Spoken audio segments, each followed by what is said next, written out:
हमारी लाठियां टूट गई।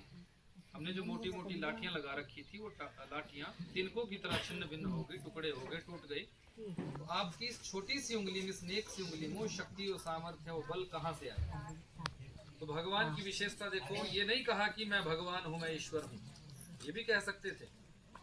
भगवान ने बड़ी सुंदर बात वहां कही कि कछु माखन को बल बढ़्यो, कछु गोपन करी सहाय, श्री राधा जू की कृपा सो मैंने गिरिवर लियो उठाए।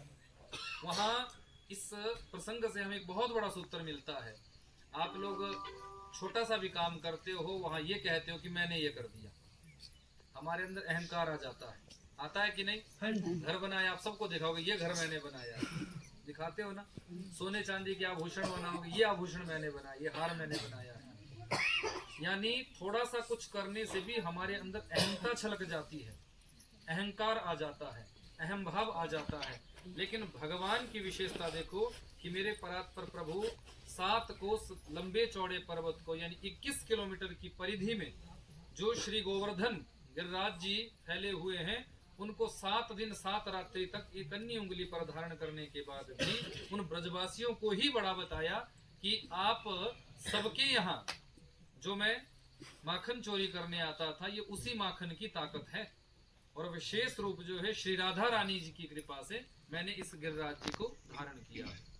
यानी ये बात यहाँ से हमें समझनी चाहिए कि कोई भी कार्य करो, कभी ये मत कहो कि मैंने किया, क्योंकि मैं नाम अभिमान का होता है, अहंकार का होता है, और अहंकार ही हमारे जीवन का सबसे बड़ा शत्रु होता है। रावण से बड़ा विद्वान, रावण से बड़ा ज्ञानी, रावण से बड़ा बलवान, रावण से बड़ा सुंदर। रावण बहुत सुंदर था। रावण इतना सुंदर था कि स्वर्ग की अप्सराएं भी रावण के पास आती थी कि हमें पत्नी बना लो। स्वर्ग इंद्र के पास भी जो अप्सराएं रहती थी, वो भी रावण के पास आती थी कि हमें पत्नी बना लो, हम आपकी रानी बनना चाहते, हम आपकी पत्नी बनना चाहते। तो रावण जैसा सुंदर भी कोई नहीं था। लेकिन रावण के अंदर सबसे बड़ा जो दुर्गुण था वो एक ही था, वो था अहंकार, अभिमान। तो अभिमान, अहंकार ही हमारे जीवन का सबसे बड़ा शत्रु है। इसलिए जीवन में इस बात को याद रखना कि कोई भी कार्य आप करो, कोई भी उपलब्धि आपके जीवन में आ जाए, लेकिन कभी भी अहंकार मत करना, क्योंकि अहंकार से ही हम डूबते हैं, अहम से ही हम डूबते हैं, ये बात समझिएगा। तो मेरे परात्पर प्रभु ने बड़ी सुंदर सुंदर लीलाओं का दर्शन ब्रजभूमि में कराया है। जिन गोपियों ने माता कात्यायनी जी का व्रत किया था ठाकुर जी को पति रूप में प्राप्त करने के लिए, तो भगवान ने विचार किया कि आज शरद पूर्णिमा की रात्रि है और इन गोपियों को मैंने वचन दिया था कि समय आएगा और उस समय मैं आप सबका बन जाऊंगा। आप इतने भजन गाते हैं, उन भजनों का सार क्या था? जितने भजन भी अभी आपने सुना है, उन भजनों में से कम 70%, यानी यदि 20 भजन आपने गाए होंगे तो 15 से 18 भजन आपके ऐसे थे जिसमें एक ही सार था कि जीव ये कह रहा है कि मुझे ब्रह्म से मिलना है, जीवात्मा ये कहती है कि मुझे परमात्मा की प्राप्ति करनी है। यही उन भजनों का सार था। जितने भी आप कि मैं घर छोड़ दूंगी, मैं चली जाऊंगी, कहाँ? ठाकुर जी के धाम। ठीक है, ठाकुर जी से मिलने के लिए। यानी जीवात्मा का ये भाव रहता है कि मैं परमात्मा से मिलूं। लेकिन जितना हम भजनों में गाते हैं, इन भजनों को यदि हम जीवन में चरितार्थ कर ले, जो भजन आपने अभी गाए कि मैं घर छोड़ दूंगी, बार छोड़ दूंगी, पति पत्नी सबको छोड़ छाड़ के ठाकुर जी से मिल लूंगी, यदि इस भाव को हम अपने जीवन में चरितार्थ करें तो निश्चित तौर पर हमें भगवान मिल सकते हैं। लेकिन हम ऐसा करते नहीं, ऐसा हम करते नहीं। ऐसा किया था गोपियों ने। गोपियों ने सच में ही अपने घर का त्याग किया जिस समय मेरे ठाकुर जी ने वेणु का निनाद किया। क्योंकि ये गोपियां कौन है, पहले ये समझो। गोभी कृष्ण रस पीवती सा गोपी, जो अपनी प्रत्येक इंद्रिय से कृष्ण रस भक्ति का पान करती है या करता है, वो गोपी है। गोपी कोई शरीर नहीं है, गोपी कोई सुंदरता नहीं है, गोपी कोई स्त्री विशेष नहीं है, गोपी कोई पुरुष विशेष नहीं है, गोपी कोई जाति विशेष नहीं है, गोपी कोई संप्रदाय विशेष नहीं है। गोपी क्या है? जो अपनी प्रत्येक इंद्रिय के द्वारा कृष्ण रस भक्ति का पान करती है या करता है, वो गोपी है। गोपी 80 वर्ष का वृद्ध भी हो सकता है, गोपी 95 वर्ष की मैया भी हो सकती है, गोपी 25 वर्ष का जवान भी हो सकता है और गोपी 16 वर्ष की युवती भी हो सकती है। गोपी किसी सुंदर रूप को नहीं कहती। आप ब्रज में जाएंगे, वृंदावन जाएंगे, बहुत ऐसे ऐसे आपको संत मिल जाएंगे जिन्होंने माथे पे बिंदी लगाई होगी, मांग में सिंदूर भरा होगा और कानों में कुंडल डाले होंगे, नथनी पहनी होगी, साड़ी लहंगा पहना होगा, चुनरी ओढ़ी होगी और किशोरी जी की भाव में, गोपी भाव में ठाकुर जी को प्राप्त करने के लिए उठ रही है। बहुत आप देखेंगे वृंदावन जब आप वास करोगे, क्योंकि आप जाते हो 2-4 दिनों के लिए, तब तक तो आप वृंदावन के एक छोटे से अंश को भी नहीं समझ पाओगे। जब आप अधिक से अधिक श्रीधाम वृंदावन में वास करने का प्रयास करोगे और वो सौभाग्य आपको मिलेगा। क्यों मिलेगा? क्योंकि आपका ये सौभाग्य है कि ठाकुर जी की कृपा से और आप सबके सहयोग से मेरे बांके बिहारी सरकार ने श्रीधाम वृंदावन परिक्रमा मार्ग में 400 गज की भूमि दिला दी। वहाँ जो आश्रम बनेगा, जो मंदिर बनेगा, वो आप सबके लिए ही होगा, ताकि आप सब लोग वहाँ जाओ, आनंद करो, भजन करो, परिक्रमा रोज करो, ठाकुर जी के दर्शन करो। षड गोस्वामियों ने जिन जिन विग्रहों को वहां बसाया है उनके दर्शन करो। बहुत ऐसे 5,500 से भी अधिक मंदिर श्रीधाम वृंदावन में है, मात्र 12 किलोमीटर के क्षेत्रफल में। आप विचार करना जरा, 12 किलोमीटर की परिधि में 5,500 से भी अधिक मंदिर बने हुए। तो आपको कितना समय, आप यदि 6 महीने तक भी वृंदावन में रहोगे तो भी पूरे मंदिरों का दर्शन नहीं होगा। इसलिए प्रयास करना, ठाकुर जी से प्रार्थना करना कि हमें भी ब्रज का वास मिले, क्योंकि ब्रज में वास आपको 4 दिन का मिले, 6 दिन का मिले, महीने का मिले, 15 दिन का मिले, ऐसी भगवान से प्रार्थना करना। क्योंकि वृंदावन वास का जो महत्व है वो देवी देवता भी उसका गुणानुवाद करते हैं। भक्तवत्सल भगवान की।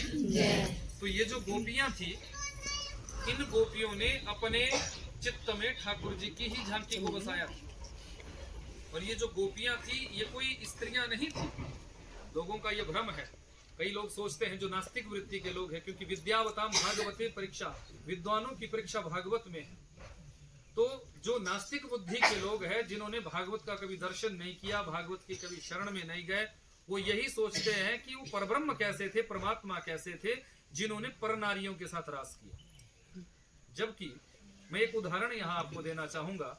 एक बात बताओ, पति चाहे आपका कैसा भी है, चाहे वो समझदार है, चाहे बेवकूफ है, चाहे कम समझ रखता है, लेकिन आप रोज अपने पति के पास रहती है, आप एक ही बेड पर सोते हैं। एक बेड पर एक पत्नी अपने पति के साथ सोई हुई है और आधी रात को 12-1 बजे अगर पत्नी उठती है और चली जाती है, तो क्या पति जाने देगा? बताओ, जाने देगा? नहीं। मान लो उनको गहरी नींद आई, पति को मान लो नींद आई है गहरी, आप चोरी छुपे चले भी गए, आप उठकर चले भी गए, तो क्या आपका पति आपको जाने देगा? आपको ढूंढने नहीं आएगा? बताओ, खोजने तो आएगा कि आधी रात को गई कहाँ है। यदि थोड़ा सा भी किसी की ओर 10 मिनट देख लेना, तो भी पति को समस्या हो जाती है कि देखा क्यों, कुछ ना कुछ गड़बड़ है कि नहीं? बोलो, ये संसार का भाव है। तो आप विचार करना, जो गोपियां यहाँ जैसे ही मेरे गोविंद ने वेणु का निनाद किया, तो गोपियां सब कुछ छोड़ छाड़ के चली गई। उसी समय रात्रि का समय था, गोपियों ने अपने घर बार को छोड़ा और जहां मेरे गोविंद की वेणु बज रही थी वहां पहुंच गए। क्यों? क्योंकि गोपियों का भाव था कि असी अपना श्याम मनावांगे, साथो जगत मनाया नी जांदा, इस दिल विच सूरत श्याम दी है, कोई होर बिठाया नहीं जांदा। असी श्याम देहा श्याम साडा, ये भेद बताया नहीं जांदा, ऐ शीश अमानत मोहन दी, दर दर तो झुकाया नहीं जांदा, दर दर तो झुकाया नहीं जांदा। इन गोपियों का भाव था कि जब हम अपना सर्वस्व हम श्याम को ही मान चुकी है, जब हमने ठाकुर जी को ही अपना सर्वस्व मान लिया है, फिर दुनिया में हम क्यों भटके। और ये सच्ची भावना है। भक्त के अंदर जब ऐसा भाव आ जाता है, वो अपनी गृहस्थी में रहेगा, पत्नी के साथ रहेगा, पति के साथ रहेगा, बच्चों के साथ रहेगा, परिवार के साथ रहेगा, लेकिन उद्देश्य जब एक ही बन जाता है कि मैं इस परिवार में रह तो रहा हूं, लेकिन इस परिवार का संचालन, इस परिवार की व्यवस्था, इस परिवार के साथ रहना, मेरा एक ही उद्देश्य है कि इस परिवार में भी मुझे अपने ठाकुर जी को ही प्राप्त करना। कुछ छोड़ छाड़ कर आ गई है, तो मेरे गोविंद ने इन गोपियों का स्वागत किया है। अब यहाँ थोड़ा सा समझिएगा, समझना क्या है? समझना ये है कि गोपियां जब सर्वस्व को छोड़कर अपने पति को, परिवार को, बच्चों को, सब कुछ छोड़ छाड़ कर आ गई, तो कोई तो पीछे आता। मान लो एक का पति नहीं आता, दूसरी का नहीं आता, 10 का नहीं आता, 20 का नहीं आता, यहाँ तो सैकड़ों गोपियां आई है। किसी का पति तो पीछे ढूंढने आता कि मेरी पत्नी गई कहाँ। अब सत्यता यहाँ जानो, ज्ञान जो यहाँ छुपा हुआ है उसको जानो। वो ज्ञान यही है कि गोपियां जब गई थी तो गोपियां शरीर से नहीं गई।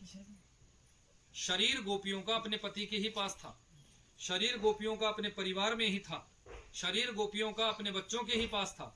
लेकिन गोपियां यहाँ मन से गई, क्योंकि भगवान को आपका शरीर नहीं चाहिए होता है। आप गोरे हैं, काले हैं, लंबे हैं, छोटे हैं, मोटे हैं, पतले हैं, कैसे हैं, इससे कुछ लेना देना नहीं। ये संसार की भावना है कि यदि कोई सुंदर है तो लोग उसके पीछे दौड़ते हैं, यदि कोई सुंदर स्त्री है लोग उसके पीछे दौड़ते हैं। ये संसार की भावना है। लेकिन भगवान कभी ऐसा नहीं देखते। भगवान की नजरों में कोई जाति पाति नहीं है, भगवान में की नजरों में कभी कोई ऊंचा नीचा नहीं है। ये संसार की भावनाएं हैं ये सब, कि ये जाति पाति, ऊंच नीच, ठीक है ना, ये सब संसारिक लोगों की भावना है, परमात्मा की नहीं। परमात्मा की नजरों में अपना जितनी भी ये सृष्टि के जीव है, चाहे वो चिंटी है, चाहे हाथी है, चाहे मानव है, चाहे स्त्री है, चाहे पुरुष है, समान दृष्टि में भगवान देखते हैं। समानता भगवान की नजरों में अपने भक्तों के प्रति होती है। जो भी भगवान को याद करता है भगवान उसका। भगवान को ये नहीं कि कोई ये कहे कि हम धन से प्राप्त कर ले, या सुंदरता से हम प्राप्त कर ले, या ज्ञान से हम प्राप्त कर ले, या ऊंचे कुल से जन्म लेने से हम प्राप्त कर ले। नहीं, सैकड़ों हजारों उदाहरण हमारे शास्त्रों में ऐसे भरे पड़े हैं कि निकृष्ट से निकृष्ट कुल में जन्म लेने के बाद भी उन्होंने भगवान को प्राप्त किया। रविदास कौन थे? रविदास हरिजन कुल में जन्मे थे, लेकिन उन रविदास ने मेरे सर्वेश्वर सरकार को प्राप्त कर लिया था। शबरी कौन थी? बिल्ली, जिसका पिता एक शिकारी था, एक व्याध था, जो रोज जंगली पशुओं को पकड़ता था, मारता था और उसी के मांस को बेचकर अपने परिवार का भरण पोषण करता था। तो शबरी को मेरे राम जी मिल गए। कोल भील कौन थे? वो कोल भील जो 3-3 महीने तक सर्दी के समय में स्नान तक नहीं करते थे, लेकिन मेरे राम जी ने तो उनको भी गले से लगाया। शिव महापुराण में आया है कि नीचा नाम जाति हीना नाम। भगवान शंकर देवी सती को कहते हैं कि देवी, यदि कोई नीच से नीच है, जाति से भी हीन है, कुल से भी हीन है, संप्रदाय से भी हीन है, पर उसके यहाँ यदि भक्ति है, वो यदि मेरे नाम को जपता है, मेरी भक्ति करता है और मेरे नाम संकीर्तन को गाता है, तो मैं उसकी हर एक बात को बहुत त्याग देता हूँ और सिर्फ उसकी भक्ति को देखकर उसके यहाँ में पहुंच जाता हूँ। भगवान ऐसा अपने भक्त की भक्ति को देखते हैं और भावना को देखते हैं। आपकी भावना कैसी है? भाव का भूखा हूं मैं, भाव ही एक सार है, भाव से जो भजता मुझे, भव से पेड़ा पार है। बांध लेते भक्त मुझको प्रेम की जंजीर में, इसीलिए इस धरती पर होता मेरा अवतार है। भाव बिन देवे मुझे, मैं कभी लेता नहीं। आपके अंदर यदि भाव नहीं है, आप 56 प्रकार के भोग दे दो। जैसे भोग किसने दिए थे? दुर्योधन ने। पर भगवान ने स्वीकार किए थे क्या? नहीं किए थे। उन 56 भोगों को ठुकरा कर शबरी के या विदुरानी के यहाँ मेरे परात्पर प्रभु जो है केले के छिलके पाने चले गए। फल भी नहीं खाया था, छिलके खा लिए थे। राम जी ने शबरी के जूठे बेर खा लिए थे। अब सोचो, काटना प्रारंभ कर दिया। यह है भाव, क्योंकि भाव जगत है। मैंने आपसे एक बात कही थी कथा में कि भगवान को कभी पूजा से प्राप्त नहीं किया जा सकता। पूजा जितनी मर्जी करो, माला जितनी मर्जी जपो, आप जितना मर्जी मंदिरों में जाओ, यदि आपके अंदर प्रेम नहीं है, भाव नहीं है, भक्ति नहीं है, तो आप भगवान को प्राप्त नहीं कर सकते। परमात्मा को प्राप्त करने के लिए प्रेम जागृत करना पड़ता है, भक्ति जागृत करनी पड़ती है, तब जाके ईश्वर की प्राप्ति होती है। भक्त वत्सल भगवान ने की गोपियों के अंदर वो प्रेमा भक्ति, इसलिए गोपियों को मिले।